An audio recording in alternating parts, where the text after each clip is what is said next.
안녕하십니까, 알림이 황희두입니다. 영상을 시작하기 앞서 시민분들의 속이 뻥 뚫릴 만한 소식을 먼저 하나 전해드리도록 하겠습니다. 오늘 오전에 제가 고소했던 일베 악플러 근황이 전해졌는데요. 이런 문자가 온 겁니다. 쉽게 말해 예전에 일베 악플러가 검찰에 송치됐다는 소식을 전해드린 바 있습니다. 그런데 오늘 오전 또 다른 일베 악플러가 검찰에 넘겨졌다는 연락이 왔네요. 몇몇 커뮤니티를 보면 제가 단순한 비난만으로도 고소한다고 생각하시는 분들이 계십니다만 그건 사실이 아닙니다. 예를 들어 부모님을 향한 패드립, 심각한 모욕 등을 저지른 인간들을 대상으로 참교육에 나선 건 거고요. 비판과 심각한 악플은 크게 다른 겁니다. 물론 패드립은 누가 보더라도 알겠지만 심각한 모욕의 수위에 대해선 궁금해하실 수 있습니다. 그게 애매하다 싶으면 그냥 패드립, 욕설을 안 하면 된다는 겁니다. 악플러들에게 한 말씀만 드리겠습니다. 표현의 자유에는 반드시 책임이 따르는 거고요. 비겁하게 익명의 뒤에 숨은 채 온라인에서 센 척하며 표현의 자유만 앞세우고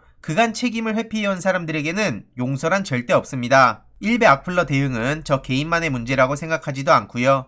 보수 진보를 넘어 모든 인플루언서들을 향한 맹목적 비난, 허위사실 유포 등 온라인 전반의 환경을 바꾸기 위한 하나의 돌을 쌓는 것이죠. 참고로 과거 가짜 대학이랑 싸울 땐 권력자들의 협박과 비난, 동료들의 조롱을 감내했습니다. 그럼에도 결국 정의가 승리한다는 사실을 그때 제대로 느꼈는데 물론 승리의 영광은 그냥 오는 게 아니라는 사실도 당시에 뼈저리게 느꼈습니다. 이처럼 일베 악플러 대응도 마찬가지입니다. 아무리 바쁘고 시간이 오래 걸릴지라도 끝까지 갑니다.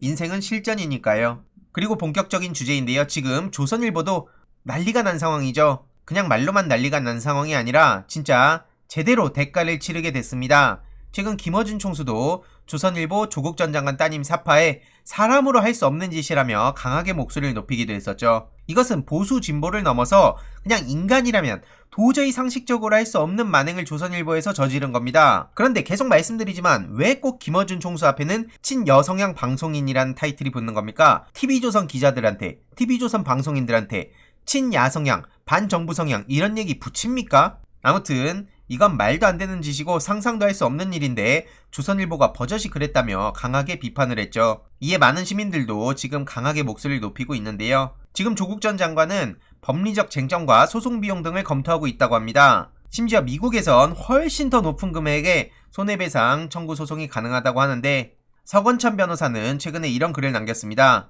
LA 조선일보에서도 이걸 담지 않았습니까? 그 만행은 미국 법의 무지에 스스로 지옥문을 영격이라는 거죠. 수익계약과 소유권에 따라 약간 다를 수 있으나 LA는 물론 조선일보 본사까지 미 연방법원에 피고인으로 불러들여 천문학적인 징벌적 손해배상을 청구할 수 있는 그런 길이 열렸다는 얘기고요. 심지어 조선일보의 만행은 이뿐만이 아니었습니다. 또 이승규 기자인데 산속에서 3천여 명 모임 의혹, 인터콥 경찰 고발됐다 이런 일러스트를 갖다 썼습니다. 작년 10월 무렵의 그 보도인데요. 해당 일러스트가 누가 보더라도 문재인 대통령의 사진이었다는 거죠. 손가락 모양과 넥타이와 전체적인 모습이 그저 빼박 문재인 대통령인데 저렇게 얼렁뚱땅 사과하고 넘긴다고 이게 과연 해결될 일일까요?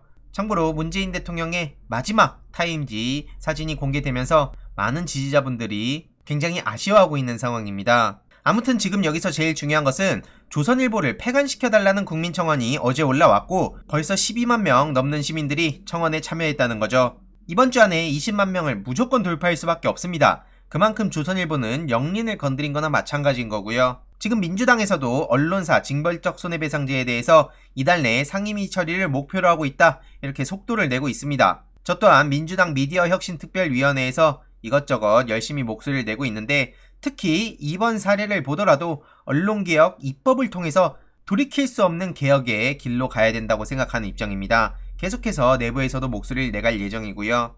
그리고 다음 소식입니다. 최근 이준석 씨가 윤석열 씨는 국민 공분 없는 한 조국처럼 검증 못한다 이런 얘기를 했는데 이 자체가 말이 안 되는 거죠. 국민 공분이 없으면 검증 못하는 겁니까? 그러면 언론사랑 검찰이랑 이런 데서 이걸 숨겨주면 검증 못한다는 얘기입니까? 둘째, 그리고 윤석열 씨 지금 얼마나 많은 공분을 사고 있습니까? 그런데 이준석 대표는 윤석열 씨에게 조국 전 장관 일가와 같은 국민적 공분을 살 만한 문제가 있다고 생각할 때 하는 거라고 하는데 그럼 이 수많은 사람들의 분노, 계속해서 표출해왔던 문제 제기들 없는 겁니까? 도대체 이준석 대표가 말한 그 공정이 뭡니까? 윤석열과 조국 전 장관이 경우가 다르다고 하는데 뭐가 다른 거죠? 아, 다르다고 볼 수 있죠. 조국 전 법무부 장관은 고작해야 법무부 장관인데 윤석열 씨는 대한민국 의전서열 1위 대통령을 꿈꾸고 있는 사람입니다. 그런 사람을 향해서 제대로 검증을 해보자. 심지어 조국 전 법무부 장관 일가를 난도질했기 때문에 본인도 그거보다 더하면 더했지 이렇게 숨겨줄 일이 아니라는 거죠.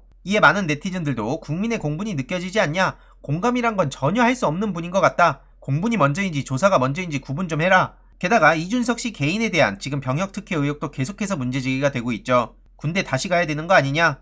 계속해서 이걸 그냥 넘어가는 듯합니다. 이에 최민희 전 의원도 강하게 목소리를 높였습니다. 언론과 검찰이 짜고 은폐하면 어떤 범죄도 수사할 수 없겠네요? 범죄 혐의 있는 곳에 수사 있고 범죄 있는 곳에 법적 처벌 있는 거 아니었나요? 제1야당 대표가 이런 발언하다니 헌법이 온다는 거고요. 한편 검찰이 가짜 피의사실 공표하고 언론이 나서서 여론으로 마녀 사냥을 한 뒤에 국민 공분을 만들어내면 못할 일이 없다는 거죠. 정말 틀린 말 하나 없습니다. 이런 상황에 오늘 홍준표 씨가 복당을 했다는 소식이 전해졌는데 윤석열 씨를 가볍게 또 때리면서 들어왔네요. 한마디로 지금 윤석열 엑스파일과 관련해서 본인은 관심이 없지만 어쨌든 이렇게 많은 의혹이 있다는 자체가 문제가 많은 거라며 본인이 직접 해명하고 돌파해야 된다라고 저렇게 주장했죠. 아무튼 이런 여러가지 상황에 윤석열 씨가 지지율이 하락했다는 소식이 전해졌습니다. 지금 이재명 경기도지사한테 이렇게 밀린다는 소식이 오늘 전해진 건데 윤석열이 계속해서 메시지가 정리가 되지도 않고 최근 대변인도 사퇴도 하고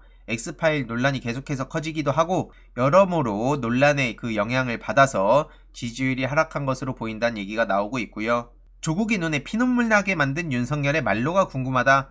이런 얘기들이 계속해서 커질 수밖에 없는 겁니다. 이런 상황에 윤석열 씨가 이달 29일 5일 뒤에 대선 출마 선언을 예고했네요. 윤봉길 의사 기념관에서 발표를 한다고 하는데 정말 염치가 없어도 이 정도로 없을 수 있나 싶습니다. 그리고 더 황당한 것은 지금 포탈 메인에 1위를 차지하고 있는 내용이 화두로 떠오른 30살 국회의원 류호정 파격 의상 연일 화제, 그러면서 류호정 패션이 계속해서 언급되고 있는데 진짜 패션을 가지고 비판하고 비난하고 이런 거 저도 공감하지 않는 입장입니다. 그런데 지금 이렇게 중요한 일들이 많은 상황에 특히나 조국 일가를 향해서 조선일보가 어떤 짓들을 벌였습니까? 그런데 계속해서 여성들을 대변하겠다 뭐다 해놓고 거기에 대해서는 일체 얘기도 안 하고 저렇게 관심만 끌고 논란만 키우고 있는데 도대체 어떻게 이런 사람이 정의당에 가가지고 국회의원을 하냐는 겁니다. 그간 정의당이 쌓아온 역사들 하루아침에 우스꽝스럽게 만드는 사람이 바로 류호정입니다. 오죽하면 비례대표 없애란 얘기까지 나오는 거 아니겠습니까?